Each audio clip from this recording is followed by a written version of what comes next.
Hey everyone, I'm David Berkowitz, and welcome to another edition of AI Insiders with AI Marketers Guild on this special week celebrating America's 250th and the World Cup, and hopefully a bunch of other things too, because we could use a lot to celebrate these days. And to honor the festivities here, we have a special guest that has nothing to do with any of the above, but a timeless topic in terms of recruiting and job seeking in this age of AI. And I think there's like all kinds of really good uses and bad uses and good advice and bad advice out there. And Adam was riffing on this topic. I'm like, we haven't talked about this in a while. We need to. I think it's relevant, whether the hiring or seeking part, to just about everyone all the time. And so, Adam, thank you for bringing this subject up and sharing some of your expertise. And feel free to share a little bit more about yourself. Well, Dave, first and foremost, thank you for having me here. Pleasure to meet everybody. It's certainly a topic I love talking about from a professional standpoint, my career trajectory as well. But Dave, first and foremost, we've been connected on this platform a really long time. I think you're one of my first, couple thousand connections there. Someone that I followed for a long time when I was a practitioner in marketing, and now a recruiter in the space as well. So, real quick introduction: my name is Adam Posner. I'm the founder of NHP Talent Group. We're a boutique staffing firm here in New York, so all things marketing, media, tech. We work with brands, agencies, startups, everything in between. I'm also the host of the Podcast, a top global career podcast where I unpack my guests' life journey told through the lens of their career. And I think we're up to like 540 plus episodes at this point, Wow. and interviewed a real incredible cross section of folks from the world of business, marketing, entrepreneurship, a politician here and there, former uh, governor of New York, David Patterson. Okay. Blind black governor in New York. It was a fantastic He's combo. brilliant. Yeah. Brilliant. His book is great, and he's just on like off the record. On the record he's great, but off the record he really he'll share some stuff with you. It's a good one as well there too. And I love what I do. And Dave, I've been following you for a long time, learning a lot. And let me backtrack for a second. Been in the recruiting space 11 years. Prior to that, I worked in marketing and media here in New York at different ad agencies, brand side as well, at American Express, SiriusXM, the early days of social media, the MySpace, early Facebook days. And now I recruit in this world and talk about it on my podcast and folks like David and everyone here on the panel. I guess I'll start with maybe the most obvious question, but especially looking at the past 11 years, what is most different now based on compared to how it was when you entered the space? Well, like everything else, it's the usage of the technology that's been evolving. And obviously we're talking about AI here, but it's been around for a bit. I think we used to call it LLMs back in the day before everything was just AI all the time here. So when I started recruiting 11 years ago, I was lucky to work under a great mentor who taught me the art and science of recruiting. The art of it is really understanding the motivation of a candidate, being able to have those conversations with hiring managers, and really understanding the nuances of a role and a company outside of just a standard job description. That hasn't changed. Mhm. Any good recruiter is still going to have that foundation and apply that to their practice. What has changed is the technology that we use as recruiters in the space. LinkedIn Recruiter was around when I came into this world, learned how to use that. It's still out there, but really the advent of the technology as far as AI, where it's really doing multiple things. It's enabling recruiters to work faster, more efficient, being able to uncover those candidates that they otherwise wouldn't, and really just being generally able to work a lot faster. But the caveat there is work smarter, right? Being able to use that time that's freed up by AI that's using to source the candidates, to find them, to reach out to them, but truly using that time to engage with candidates on a human level and have those conversations. Going back to what I said before about the art of recruiting, seeing if they're truly interested in this role. Is it the right fit for them? Mhm. What are their motivations? And seeing if it aligns before you present them over to a hiring manager. And we could get into a lot of the technology out there from the recruiter side, but more importantly, I think for the group that's here, how job seekers are using AI in their job search. Yeah, and there's already a question coming in from Daniel, and so I'll just go with this because got yeah, for those who aren't usually here, these are meant to be really interactive conversations. So Daniel's wondering, are you seeing more companies adding AI skills to job descriptions, and which skills specifically? Yeah, absolutely. And obviously it's job specific, but at a very high level, I'm talking very just broad strokes here. A lot of my clients, especially for marketing, and tech is different because tech has certain technical roles, if it's like AI engineer and so forth. But they want to know just general AI fluency. Mhm. And the questions they like to ask are, how are you using it in your everyday life? How are you using it in your personal life? As much as you're open to sharing. How are you using it, professionally too? And there's different levels within that, right? They expect you using to be, vibe coding and Claude co-work. They really just want to see, are you effing around and finding out, right? Because that's curiosity. This technology, we all know, everyone here are marketers, this tech isn't going anywhere.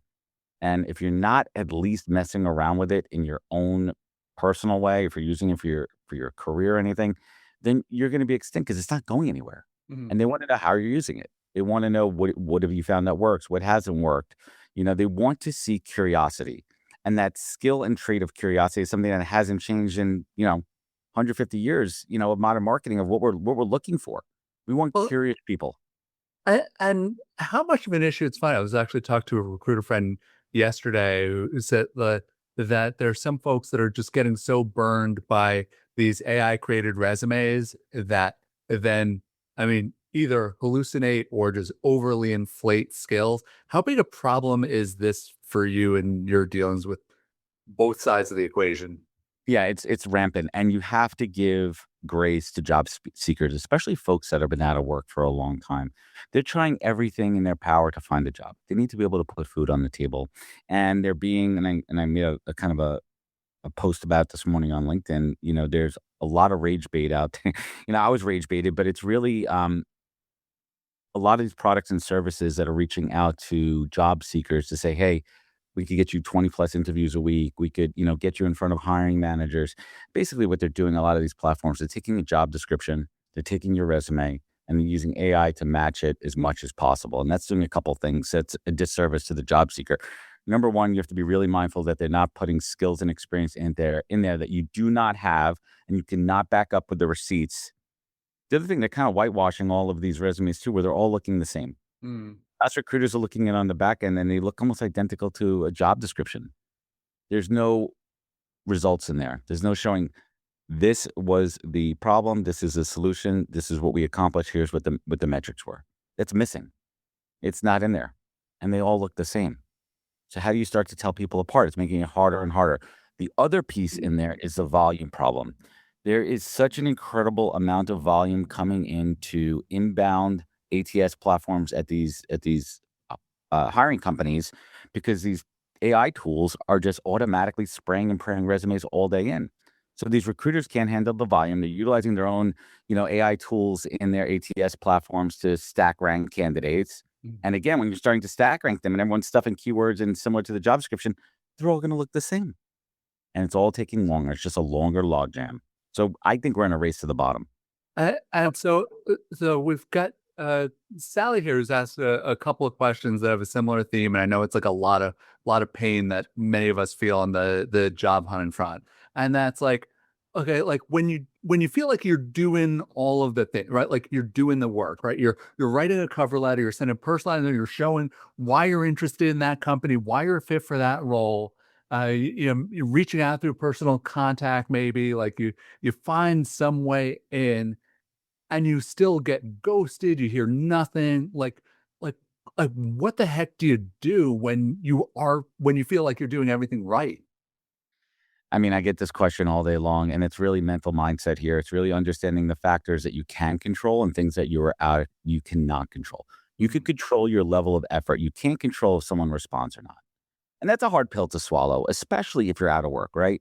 mhm, That is really a tough pill to swallow. And I want to break down a few different pieces that you said in there, because there's things you can control and things you can't control. One of the pieces that I like to talk about is, listen, networking is key, especially at a mid to senior level, utilizing your network. And that's why LinkedIn, it sounds so cringe, but LinkedIn, I've always considered, I don't know about you, David, like I consider LinkedIn my Rolodex. mhm, Right. This is my network. These are people I've connected with, various levels of engagement and relationships within that. So when the time comes, could I cash in my chips? Could I reach out to David and say, hey, David, I see you're connected with, Earl Richards, over there. Um, would you be open to connecting him with me? I see that they have an open role for a senior marketing leader in their organization. Right. So those are things you can control, your level of effort, right? Can I leverage my network? Can I do that the right way? You can't control a company responding. You can't control if someone's gonna, respond to you or not, if they're gonna respond to your job application. But if you do things the right way, my kind of three P's, patient, polite, persistence. Mhm. Like, how do you do those things the right way? How do you follow up? That's not like a generic follow-up, especially like after an interview. Like, call out points from the interview that will resonate with the hiring manager. Give them a reason to respond to you. Yeah, and that's because that's the piece that I feel like just can be so frustrated when someone gives all the reason, and it's like, right? Like you're a fit for this. In your soul you are one of the top 5 or 10 people who can do this job, and it's like still. Yeah, it's still, but here's the other thing people have to realize right now. We are in a job market right now that is so employer driven. And I want to talk about ageism. I see it in the comments there. Yes, yeah. And this is kind of tying to that. There are so many good people, and this is just hardcore truth right here. This is just brutal honesty. There are so many great people on the market right now that were victims of reduction in force, layoffs, whatever you want to call it, that companies have the pick of the litter. Go back to during COVID time when there was mass hiring. And listen, not everyone could be an A player. Not everyone could be the best of what they do. Some people are just average, right? And it's just brutal truth right now that companies could choose and select the best possible candidate. It sucks. Like, it just is what it is. So then you got to start thinking about, well, what else could I do? How could I pivot? And then when you start to talk about pivots, you're facing the same problem. Or if you're trying to pivot into another industry, you need to consider taking a step back, because if you're pivoting into an industry and you're not that A player, they're not going to go with you. It's just brutal right now. Like, I Mhm. wish I had a silver bullet. There's no silver bullet. The best case is be really good at what you do, know the right people, work your channel, work your network, and put it to work for you. Now, there was a question there about ageism. It's real. It's Yeah. absolutely real. It is 100% real, and there's a lot of factors involved with that. You ever get a response back that you're overqualified? Mhm. AKA too old. You're too old for this role. And the problem with that is, let's just take an example. Someone's a vice president, it's a director level role, and you've been out of work and you're applying for that. The company's fear, and this is a real deal, that you're taking, yes, you could do it. Yes, you'll be great at that director role. But their thought process is this person's going to come in, do it for 6 months. They're still job searching, and then they're going to leave once they get the opportunity that they've been waiting for. I hate to say it, but that is a real mindset within a lot of companies. Now, there are exceptions to that rule. There's certainly exceptions to that rule, Mhm. but unfortunately, that's real. The other factor is, and geez, I mean, I'm just speaking just straight up, I love it. radical Yeah. truth right here. Let's think about the majority of companies. Again, we are just making generalizations here. Who are the people that are reviewing those initial resumes when you apply, when you just cold apply? They're usually junior level recruiters. Mhm. They are not properly trained to really assess someone's skill versus age, and they're just seeing tenure. They're seeing someone's been, in the workforce for 27 years. They're looking for someone. It's just a reality of it. But a good company is going to train their recruiters to not have those biases, Mhm. to really look at experience and skills and see if someone could do the job. So Fortunately, that's the exception and not the rule. and it's funny because like I wound up in a situation recently where I was applying for something more narrow, and fortunately, what was different in that I appreciate from a lot of other scenarios is I actually got to talk to the hiring lead, and they were like, "Wait, I thought you were a CMO. Like, why would you want something like this?" I'm like, "Actually, like this is a better role than." I've seen, and it's actually focusing on the work I like doing more than like the 90 other things that a CMO has to do. I want to focus. But anyway, like I mean, what I'm wondering from that seeker perspective is like maybe that manager job when you've been a VP actually pays well. It could be a dream job for it's at a bigger company. It's Of whatever it course. is, right? Beyond the fact that it's just putting you back and putting food on your table again. Like, what can you do to overcome that bias and concern? That's a tough one. And it's being as candid as possible. If you could let's assume you can get your foot in the door Okay. and have that first conversation. Frame it exactly the way you said it. Be authentic, be real. And here's another problem too in this day and age of so much entrepreneurship and people anointing themselves with titles of CMO and president and CEO of, one person companies. Unfortunately, that throws off keyword search as well. That throws off optics. Mhm. You have to be real. Even my own company. I've been doing this. I'm celebrating my ninth year coming up in my own practice here, and I've had up to 15 people working for me. We've scaled it down to 3 right now. Like, I'm not a CEO. I'm a founder, yes, Mhm. and I actually changed it a couple of times to managing director to just more align, if to better align, I should say, if and when I am looking to go back to full time. You don't want to self exclude yourself. You don't want to do that.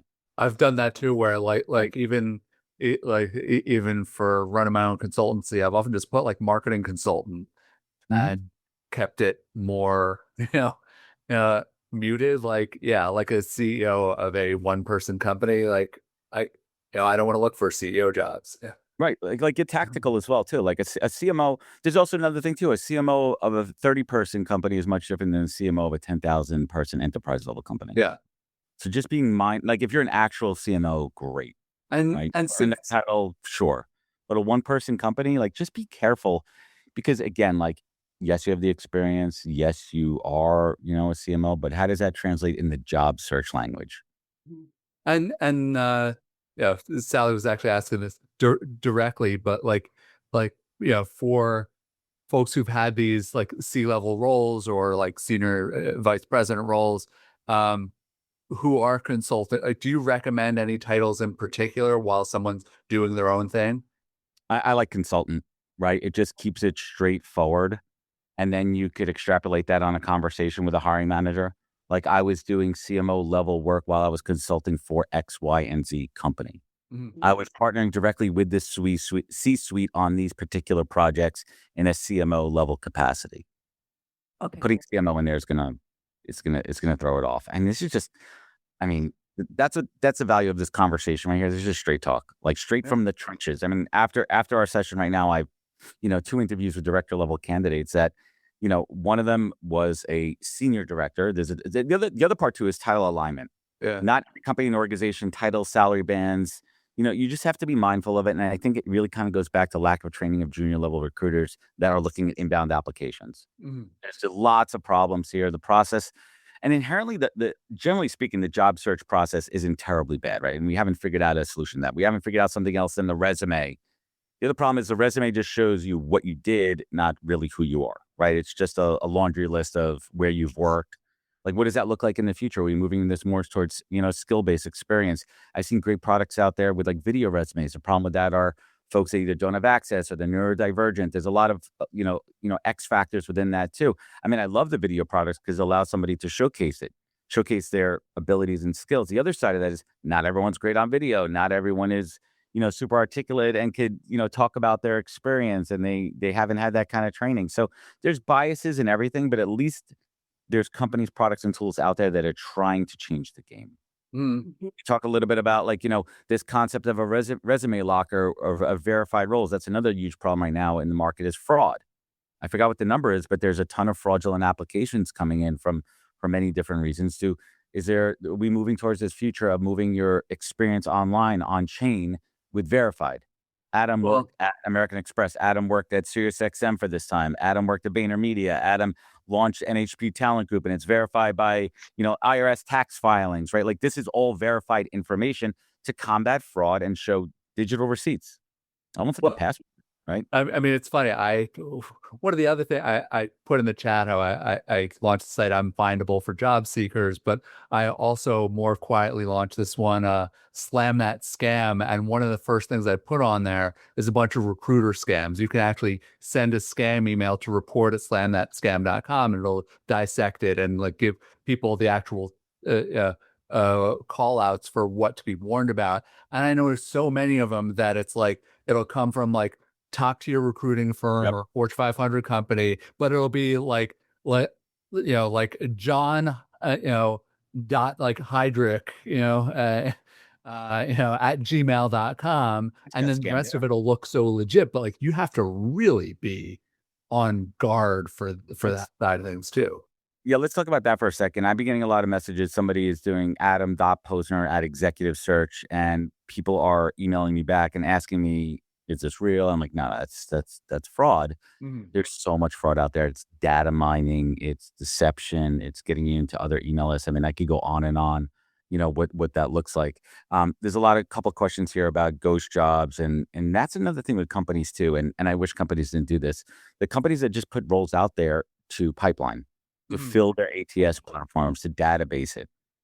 And you have to be mindful of that. And it's hard to verify as a job seeker, is this a legit job?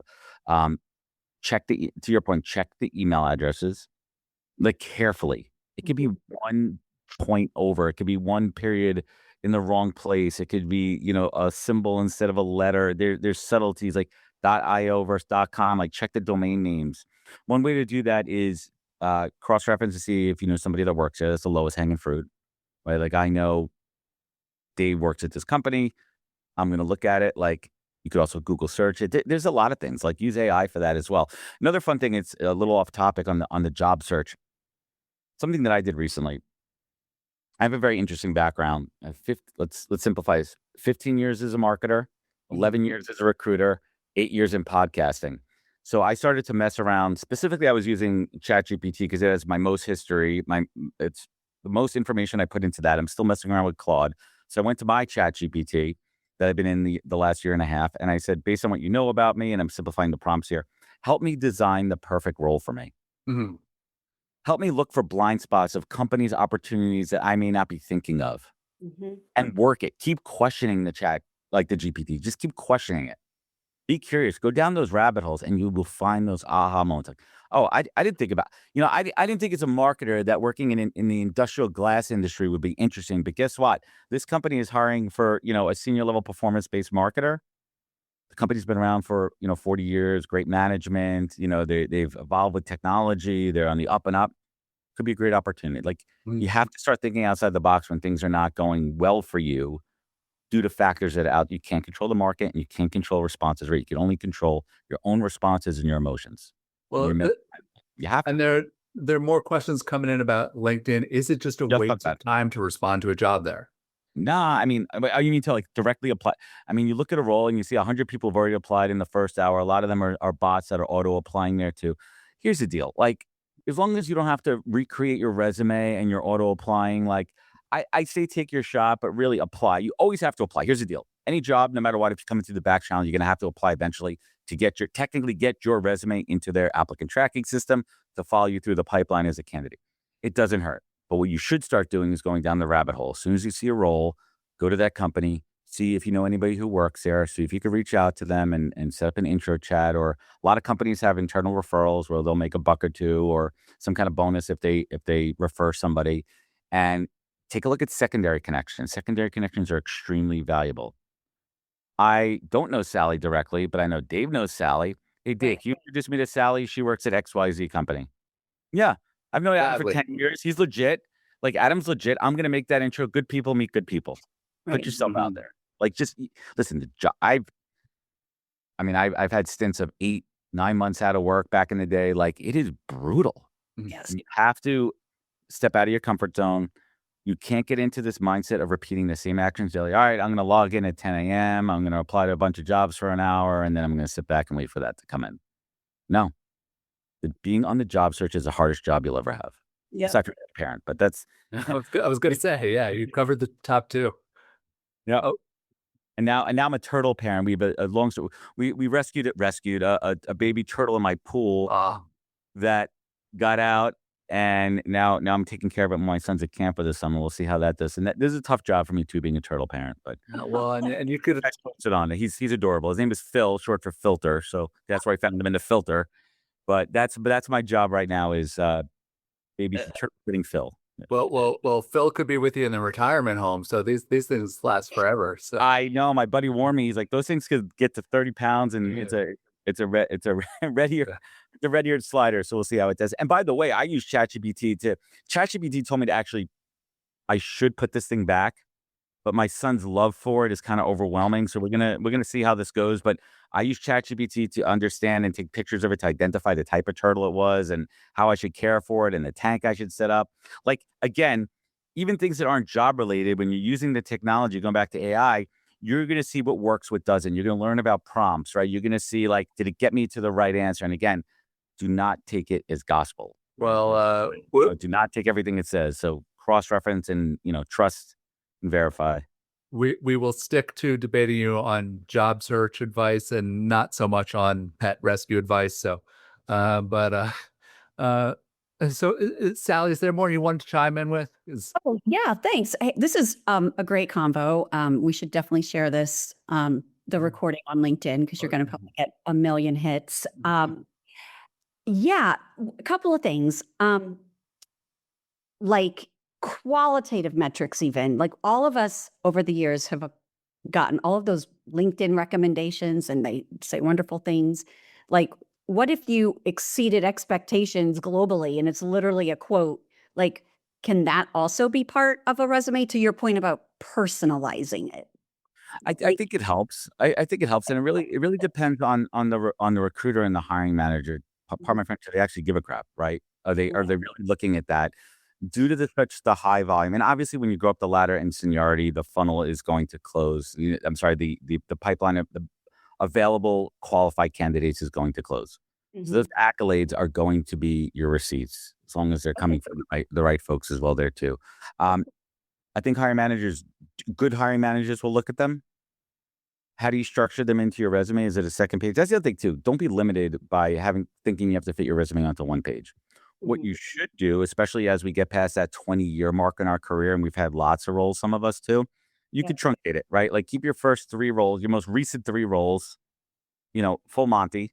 And then after that, you could really just summarize. Like, if you need to have a whole paragraph on your first role as an account coordinator, 26 years ago, no, you don't need that.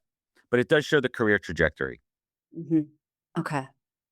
Yeah, I definitely have 2 pages. I don't know about everyone else, but I mean, yeah, okay. It's like a myth that it has to be on one page. Watson, everyone, who's over the age of 40, you're in, 7-point font because you can't fit everything, you can't fit everything on your resume that you've done. No, it has to be readable. Yeah. Simple, clean, action oriented. And I'm going to correct something I said earlier. Use I instead of we. Us recruiters want to know what you did, not what the team did. What did you do? What did you accomplish? What were the results? The worst thing somebody could do, and this is my least favorite resume, when someone copies the job description of their current role and just plops it into their resume.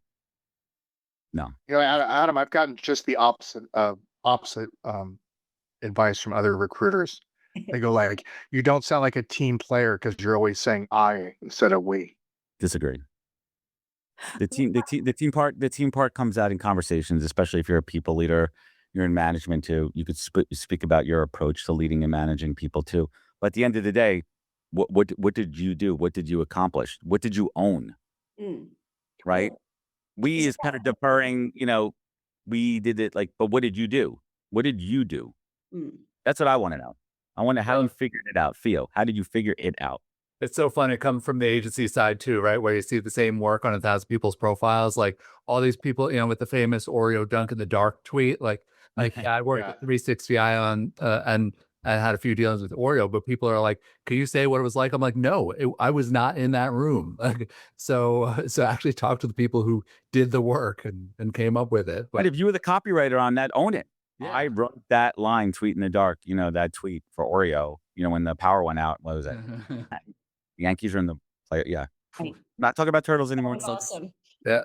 Do you have any quick tips on what someone should do on their LinkedIn profile? And yeah.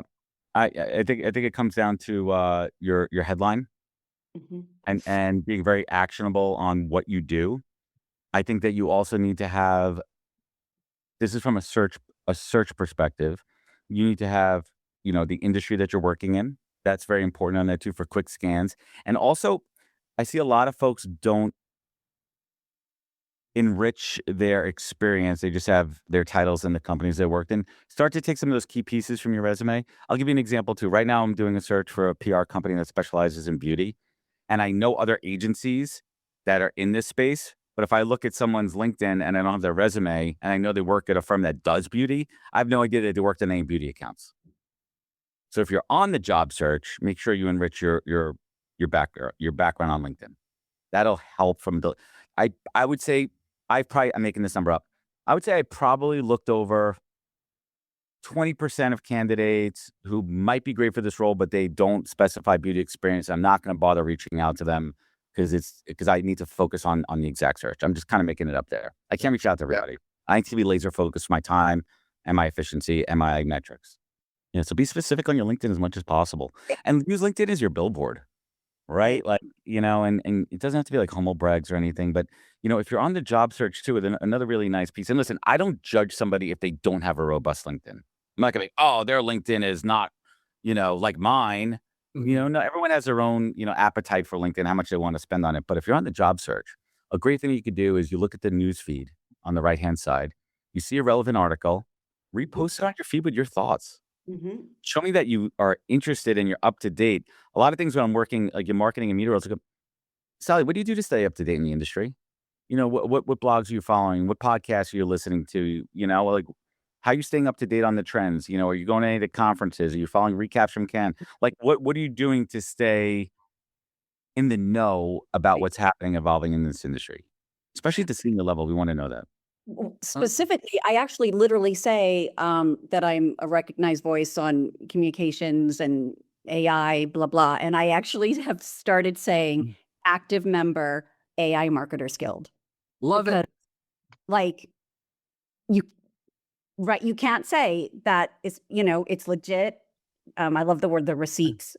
And by the way, when someone like Sally says that, and like if it ever gets back to me, anyone who shows up on these calls more than like once a year, I'll be like, oh yeah, like I see Gene all the time on these things, and like Gene's always asking the toughest questions of our guests, and so like I can actually vouch for, so like when it's credible, right? Like that's awesome, because I'd only hope something like that gets back to me. We got a couple of hand raisers here. Speaking of active participants, Christian, you're on the air. Sure.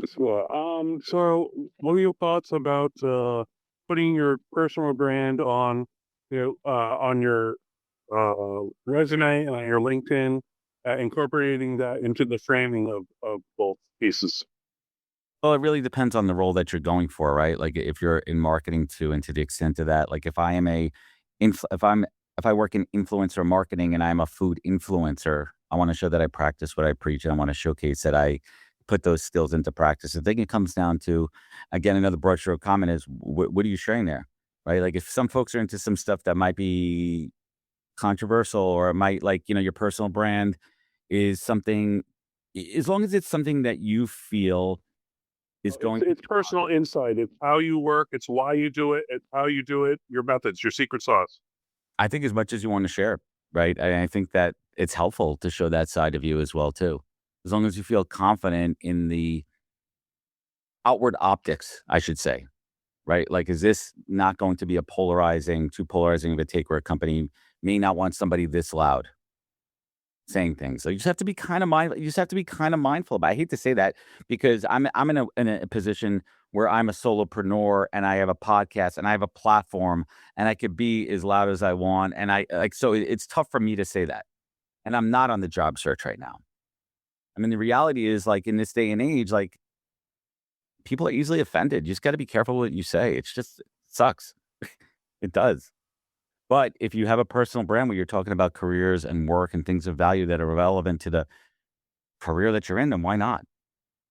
Okay. So Earl was asking how you work with your hiring clients to define and develop their job descriptions. He's been seeing a mismatch between role candidate fit, more like exec manager expectation, and specialist compensation. Absolutely. This is a great one. I think that the reality is, a lot of time somebody who's not the hiring manager is writing the job description. And that's just a straight up reality right now. They're using an old template. They're using roles from, a few years ago. They haven't cross-referenced it with the hiring manager to update it and it's role misalignment. That means you're getting the wrong inbound candidates and they're not course correcting. The best way to do it is a collaborative effort between the recruiter, where the in-house recruiter is a true business partner with the hiring manager, and they craft it together. And the recruiter understands the market, understands what's reality, expectations, what's happening in the market right now, could work with the hiring manager to say, For what you're looking for, is this the right alignment? Are we properly calibrated on the role level and then obviously compensation when it comes to market value compared to companies' internal salary bands? It's a collaborative effort. And it should be signed off by that hiring manager's supervisor, because at the end of the day, whoever's making that final decision, they're going to be accountable for that hire. Did they hire the right person? Thank you, Earl. Barry. Hey, this is fantastic, Adam. Really appreciate it. And by the way, love your voice. I could listen to you talk all day. But anyway, Podcast, please. Thank you. just curious, crystal ball. To me, curious to see. To me, it's tight. The job market's tightened even further the last 9 months or so, given everything you described. Curious to see the next 6 months. Do you see it same, worse, better? Obviously, there's the socioeconomic macro factors, but as well as just your view on the front lines. Curious what you're seeing. Yeah, my kind of canary in the coal mine is when I see companies hiring more recruiters, and I'm seeing an uptick of that over the last 3 months. So short answer is yes. And then obviously it's industry specific, it's region, country. I mean, I only focus on U.S. hires, so I only speak to what's happening in the U.S. market. Blue collar roles, there's still such a huge demand. I mean, there's absolutely huge demand out there, especially in infrastructure. We have a lack of real, true skilled labor in this country. Our plumbers, our electricians, our infrastructure. I mean, I hate to see all these freaking data centers being built out and draining all of our natural resources, but you know what? They're hiring. They need people to build these things. That's another really interesting thing now too. And the other problem too, I mean, we could go down a rabbit hole here too. And don't worry, Dave, it's not about turtles, but it's about, the value of the college education. Do folks coming out of school or graduating high school, where do they want to be when they grow up? And everyone thinks they could be a creator. I mean, I think that's a little bit of a yellow flag coming out of Canada as well too. And I'm curious. Oh, the creators took over the festival. Everyone now wants to be a creator too. But like, what does that even mean? Well, and what I'm hearing from professors is that everyone wants to be a creator and none of them can read. Like they can't read or write a 5-page paper. No. And what are you an expert? What are you talking about? Do you have the receipts to back it up? Or are you just a pretty face or somebody who's great on camera, right? Like, I mean, is that a career? Is that it? Like, what are the skills there? So like we're losing a lot of the skilled labor out there. It's a tough one, but companies are starting to hire again. I think that there's been a lot of recalibration. The other big one too, and I'm surprised we haven't talked about, is AI taking over the jobs too. I know there was a great piece that came out about Ford yesterday, where Ford kind of raised their hand and said, we made a mistake. We let go a lot of our senior level engineers and designers because we thought the AI would take over, but they couldn't replace them. So I think that we have to hit. I'm gonna use a quote from Jess Von Bank, who I had on my podcast at a recent industry event too, and she said, "We're on the Titanic. We know we're on the Titanic. We know the iceberg's ahead of us. We know we're gonna hit it."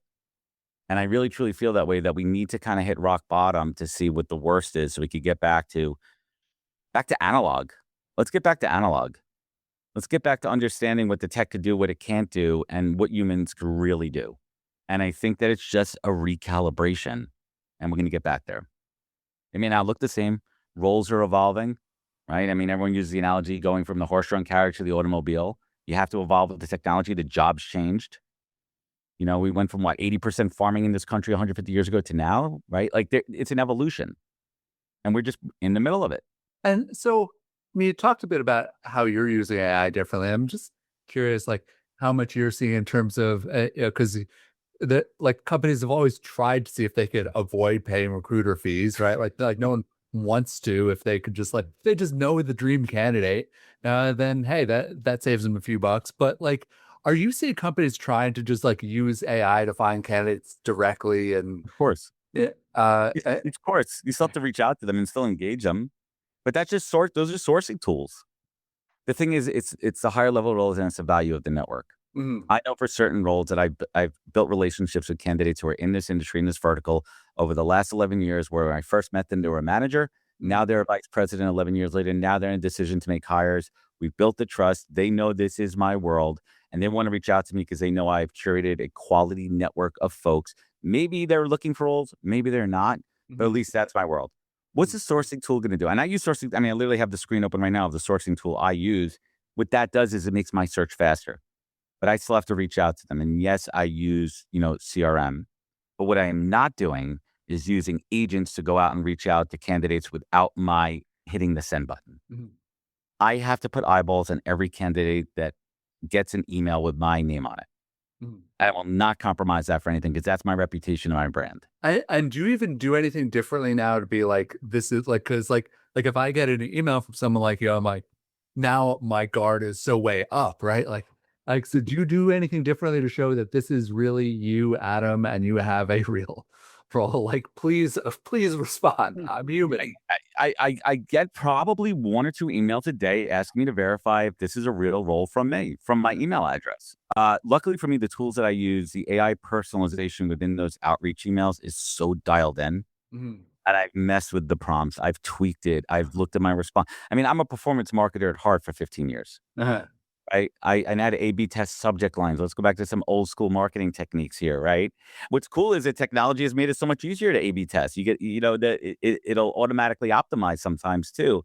So using those techniques certainly helps. But I do have candidates that ask me, especially as a third-party recruiter, I'm recruiting on behalf of AI Marketers Guild. I'm very clear on that, and people like to verify. A good candidate's going to verify. And what they'll do also, they look at my LinkedIn brand and see I'm posting every day. I'm established. This is a real person. Yeah. A lot of the recruiter scams I'm seeing are are based on actual people who haven't been active on LinkedIn. So it's like the scammer clearly has some signal that this is sort of a dead profile they can kind of glide off on. I mean, the other last thing I'll add to that too is I get in my personal email all these emails like saying that they come from like a company, and obviously you look at the email address, it's off. Or the worst part is they reach out to me about a marketing and advertising role. I haven't worked in that industry in 11 years. Yeah. Where are they scraping this from and just spamming? Yeah. Well, I get so many emails asking if I can sell Media Ocean. And even when I worked there years ago, I was not in a position to sell the company. So Barry, I'm sure you got a better question than I do right now. Yeah. Just a question for job seekers. I think ATS is such a black box, yet it's so influential. I wonder, like, 1 or 2 like top secrets every job seeker should know about how the black box works. Number 1, ATS is not auto rejecting your resume, auto rejecting you. It's only auto rejecting you if there's a knockout question. And knockout questions could be, are you authorized to work in the United States? This is an on-site role in New York. If you don't live in New York, click no, you're out, right? Do you require H-1B visa? We don't do sponsorships, things like that as well too. So that's a huge myth that folks put out there, that it's not rejecting you as well. The other part really is true is the skill ranking, and that's a tough one because with the volume that's out there, us recruiters on the back end of ATS, we need to be able to sort and kind of take a look at resumes. So really good ATS platforms will have scoring based on the resumes, and you'll be able to sort through that as well too. So again, now it's a recruiter's job to sift through it and say, is this a true skill or experience that's making it even harder and longer to go through this? So, pump up your experience in as much detail as possible within the confines of a resume without being, too much. I think that's really important as well there too.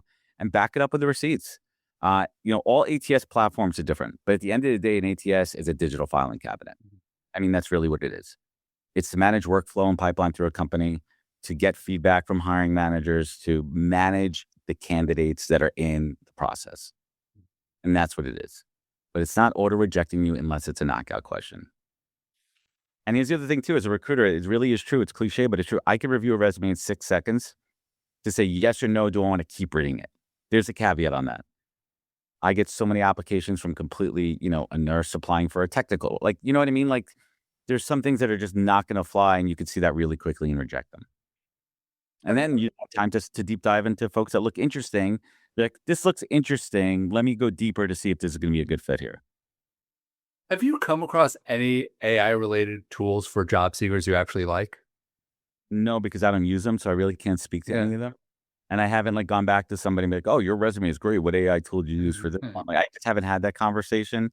Teal has come a long way. I think David Fano's product Teal is a good product there. You should definitely check out Teal. I don't endorse it. I don't have no affiliation with them, but I've known him for a while, and I've seen him evolve this product by doing it the right way, with just based on that it's not just keywords slamming into a resume. Cool. Yeah. And Earl shared the link for Teal. Oh, there you go. Yeah. Thank you. Other questions? We're getting toward the lightning round here. Ooh, lightning round. Without spamming you, can we reach out to you if you're a recruiter, it sounds like you're recruiting in at least my field. Yeah, and here okay, let me get into this. I'm always happy to connect with folks, but what I'm not going to do, Right. let me flip this. I work for my client, and this is just a fact. I work for my clients. My time is for them. I'm looking for specific roles. I'm happy to connect on LinkedIn. Happy to see if there's an introduction I can make for you. But if I don't have a relevant role right now, my time is being focused for those roles that I'm getting paid on. And that's just straight business talk right now. Happy to connect with everyone here. Happy to follow. If you see, I do have a few open roles here. I haven't looked through everyone on this group here. If it's a relevant role, happy to chat. Otherwise, happy to stay connected. And again, I am always happy to make those connections. And in general, for like reaching out to recruiters, because I think that's like, yeah, I think that's kind of like the best case scenario, right? Like most can't be expected to meet with 1,000 people a week. You never have time for doing the job you get paid for, right? But like, do you have any other advice for like how to reach out to recruiters or hiring managers or others? Great question there. Number one is relevance. I can't even tell you how many people reach out to me. Hey, Adam, based on my background, do you have a role for me? That you didn't check, you didn't do any homework. How hard is it to take a look at my LinkedIn page? How hard is it to see if I'm a relevant recruiter in the industry? How hard is it to go a step deeper and look at my about section and see the page to my company page? How hard is it to go look at those open roles and see if there's something that's relevant? You should do that at a company as well too, and be specific.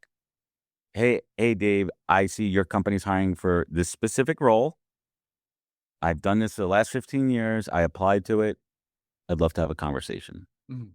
And then even not, like, think about ways to add value too. If you see a recruiter in your industry, be like, hey, Adam, I don't know if you saw this recent, marketing trends report on, salaries for mid-level performance-based marketers. I thought this could be a value to you. Have a great day.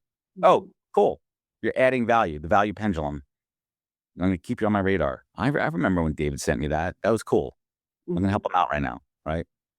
Like, there's little things you could do in that job search that aren't always, asking. You can do more giving. Right.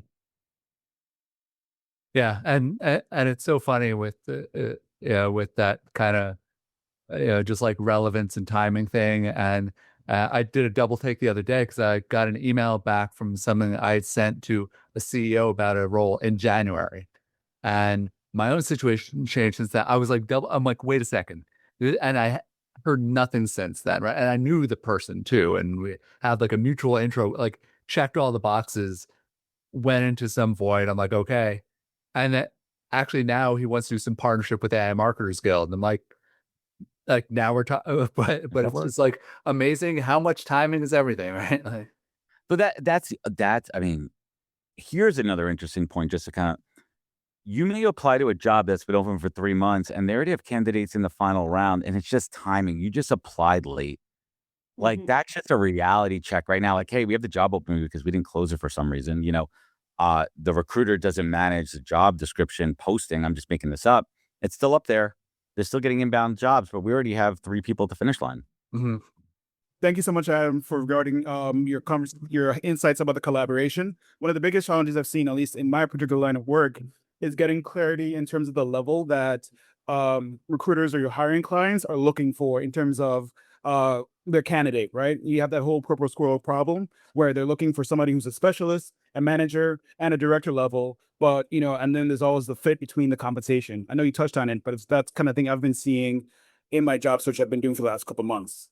Yeah, jobs are it's calibration. Every company, every role is different, right? Like for example, if I'm hiring an account director at an agency, some account directors are at 150, some are 135, right? Am I looking for an assistant account director who's ready to take that step up and be good with that 135? Or does that company only want someone who's already an account director and now they're underpaying?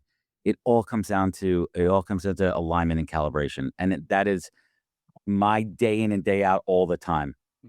Literally having those conversations with candidates and then going back to the client and said, you can't get Google on a McDonald's salary. It's not going to work like that. You can't expect somebody who has been working at a Mang or a Fang or whatever acronym we're using now these days with Anthropic, right? Like whatever the new acronym is, to come to your 2-person startup with $38,000 worth of funding. Like that, it's like these things aren't going to happen. So again, a good recruiter, their number one skill is managing expectations on both sides of the house, with candidates and with hiring managers. Amazing. Any parting thoughts on how to stay tuned and stay in touch and dial into all this? Yeah, absolutely. Please follow me and connect on LinkedIn. You can check out the podcast at thepodcast.com, POZCAST. I love to connect, engage, talk shop. And again, anyway, I could help folks out here. And David, it's been a pleasure. This has been a really nice format to have an interactive back and forth and just share brutal truths. And I think that more of us recruiters need to do that because there's a lot of misinformation out there. There's a lot of scammers. There's a lot of predatory activities, for example, reverse recruiting, which we didn't even talk about, with these quote unquote recruiters or services and saying, you pay me and I'll go get you interviews and stuff. Because all they're doing is using the same outreach technology that I have and just trying to get you BS interviews. Like, no, Yeah. it's predatory. And job seekers should never have to pay to get a job. That is a company paying the recruiter to find you. Amen. Well, this was amazing. I think we asked and you answered a record number of questions for one of these. So thank you for just spinning fire here and helping us just all get on a better track. I'm excited for this. I know we'll get a lot of replays too. Thanks everyone. I mean, also just amazing amount of participation. Hope we were able to answer so many of your questions in the chat, and look forward to seeing you all in future weeks, and enjoy America's 250th and all the World Cup madness. Hope you have a great holiday weekend ahead, everyone.